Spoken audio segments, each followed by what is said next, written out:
Hello. So, it's been a while. A lot of things that happened. Um, Not much, not less, but things just keep happening. Uh, so probably my very long time for my first time to present in an English podcast. I remember that maybe back in 2020 or 2021, I did an episode about a Dutch theater play, which is I found it terrible because I even though I've been a long time in Netherlands, to be precise, a long time in Rotterdam. To be precise, it's not a long time, but it's just like a summer. I still found that Dutch is terrible language because I have no idea what they're talking about. I mean, I could understand something about Spanish, I could understand something about Arabic, but nothing about Dutch. Uh, so today's episode, I will be talking about something about the unbearable, the unbearable lightness of being. Uh, which is a big boy. You can see that there's exactly 300 of pages. But there's a good read. I've read half of it. To be precise, I've read 100 pages, which is a third of it. But very luckily is the ending and the very beginning is all in the very beginning. So they put the ending on the first of the second chapter. So I already knew what's the ending. I already knew what's the beginning. What I left is just the process. So yeah, I very love this big boy. So I was just put it behind for a while. So right now I'll be talking about what's happening in this book. So it's about a couple, Teresa and Thomas. Thomas is very handsome, and Teresa is, besides Thomas is very handsome and very rich, and he's a doctor, and he could move easily from Prague to Switzerland. Teresa is a country girl, but also lovely, very adorable.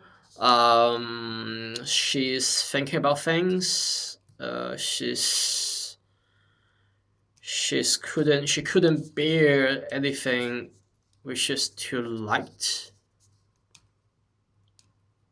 Yeah, I think so. I think Thomas, on the other hand, he's been a lot of sexual activities. She's been not like she's dedicated to be a bachelor of life, but not when he meets Teresa though. So Teresa is kind of person who's very vulnerable, which is very sensitive to different feelings across her mind. But some people like some people. So Thomas, on the other hand, which is drawn by what Teresa's behavior and personality. I guess there's something in Thomas because I think he's also got a conscience to protect the weakness, something or other. I think that's why he's being a good daughter. He's being a good daughter, and he is kind of vulnerable when he saw someone being in a status that require to protect. But this book is not about relations. It's not about love and sex or anything about relations. I think it's about the meaning of life. It's about balancing different stuff.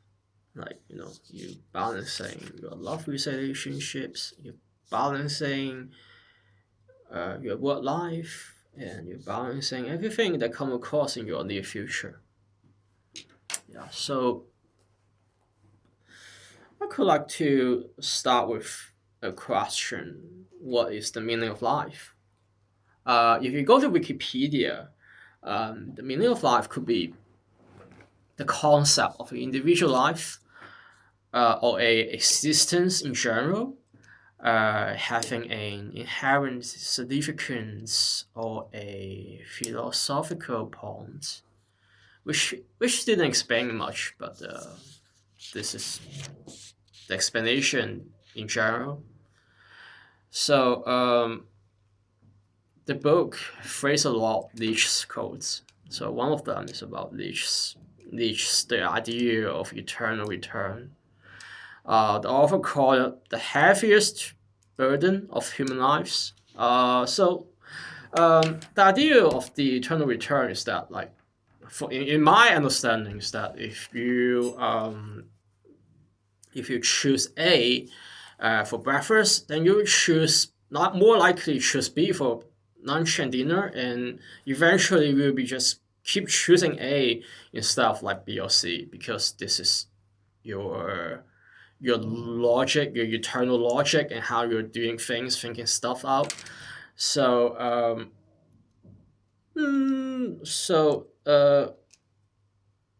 the phrase of eternal return is more about, like, to me, it's all about to test a person's attitude towards life. Yeah, I think it's about. So if you do it like constantly, then you found that, like, okay, this is like breakfast for A, lunch for A, dinner for A. So A is the love of my life. So yeah, basically we found the meaning of love, the meaning of life, love of life through the phrase eternal return, I guess. Yeah. I don't know. I personally, I think this is happening because we all have our own conscious. I mean, I know that I have a code in doing things. Yeah, codes that make me very comfort, like, after like 20 something. I don't know, like when I was like 20 or 25, I start to, like, no, I'm 29, by the way, but I'm saying that when I was like, I don't know, like 5 or 7 years ago, I start to realize that, okay, I have a code in doing things, and right now I'm like, I start to being a full-time employee, and I found out, wow, there's more code for me. That, like right now I'm doing things like being a person on a certain code for sure. Yeah, I don't know. Maybe at one point I am more confident of what I'm doing, and on the other point, maybe I'm just taking my own comfort zone, which I'm not very sure, but I'm comfortable right now. Yeah, and I'm like comfortable with my all of my codes, all of my conducts of codes, or codes of conducts. Yeah, um, yeah. I don't know, like, but I mean, it is comfortable. Yeah, I'm okay. So that's also a part that I could like to discuss about, is that the I think the story is a, the unbearable lightness of being is a really fundamentally is a sad story. Um, yeah. And everyone is in a very heavy weight. Everyone is very heavy, carrying heavy things, emotionally, physically. Yeah, it's about immigration during the wartime. It's about how to form how a how a a bond that destined to fail, that that getting started. Yeah. So I found that we as a human or we as a reader, we did have a strong desire of chasing after mental illness. Yeah, I think we pay very attention about the flaws of a personality of the personals.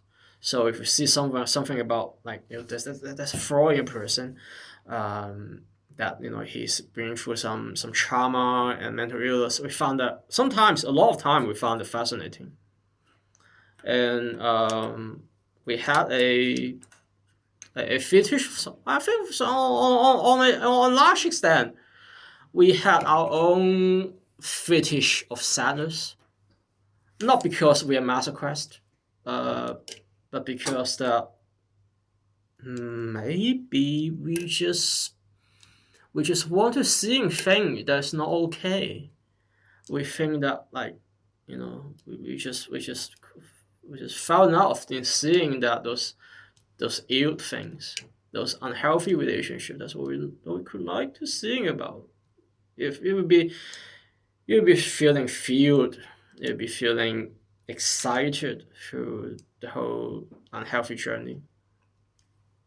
Yeah, but I know, like to me, I'm just thinking about like on very recently. I'm thinking about that. I think it's just.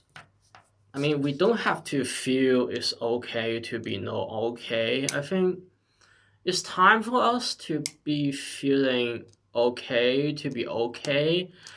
What I'm happening right now is not great. Not great for sure. I mean, I don't have any more money in my wallet. I really in a no income status. My job is not particularly satisfied. I don't spend much time on my leisure time apart from reading.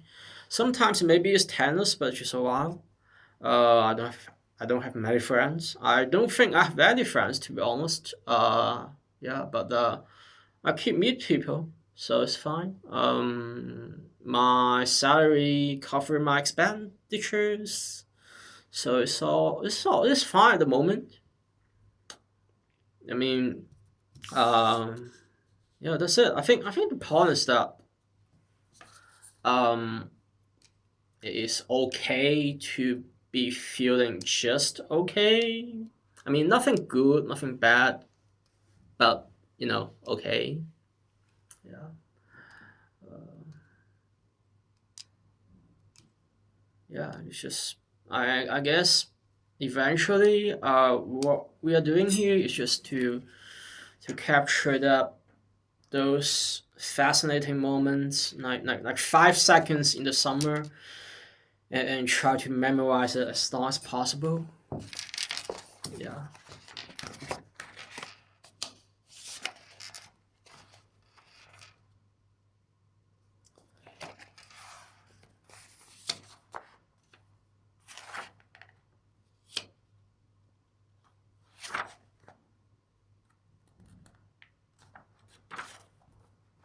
So,